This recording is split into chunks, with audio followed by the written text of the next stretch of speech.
here we are with the man behind Fashion Rerun. We are here with Mohammed Verji. Thank you so much for having us. You're very welcome. This is such a cool room. I understand that people aren't invited to come here and purchase items. So what is this room to you? So we call this the gray room, where we put our very rare pieces, and most of our basic stuff ends up in our online store. We have also a lot of pop-ups that we go to, and the real stuff is all here. So you need to be really special to be coming here. Absolutely. Now, I noticed in the entire office here at Fashion Rerun a lot of hats. What is the connection with hats? Why so many hats? The area where we are in just happens to be my hiding room for all the hats. That's why you see loads of them around it. But hats are very popular. If you look at a couple of hats behind us over here, this is all my collection that I don't want to sell. And these are very rare, whereas... What about the hats in your office? I noticed a few hats in your office. We can sell those, yeah, those are for sale. Well, now we're going to go over to the warehouse and show you where it all happens. Shall we go? Sure. Let's go.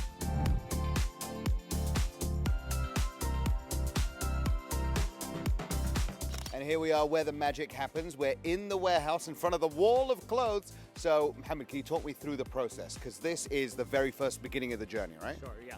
So this is how the clothes come in. They go through the conveyor system we have, where we sort it the first time, and we separate like all sweaters, all t-shirts, all pants.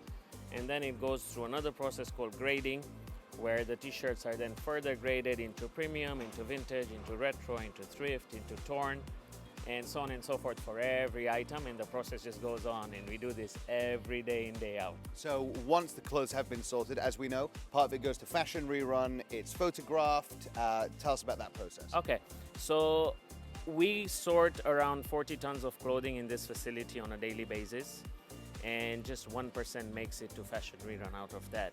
And then once it goes to Fashion Rerun, it goes through the process of steaming, cleaning if it needs to be. We will list it, and goes online, goes to pop-up, goes to wherever out into the markets, and they're sold.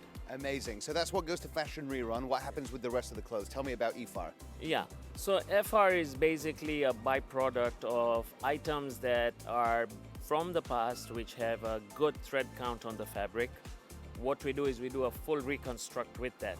We have a team, we have a designer that does an amazing job putting everything out together. We have a team that does all the stitching and everything, so it's not a one-person effort, but rather there is a lot of people involved for that success. Absolutely. My final question, Mohammed, why should people buy clothes from you? If it's from EFAR or if it's from Fashion Rerun?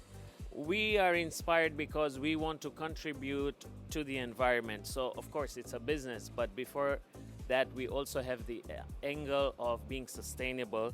We want people to enjoy the experience of being fashionable, being individual with their styles, and also serving their purpose for contributing to the environment. Absolutely. Mohammed, thank you for letting us behind the curtain and seeing the warehouse and seeing your operation here, and thanks for being on DXB today. You're very welcome, and thank you.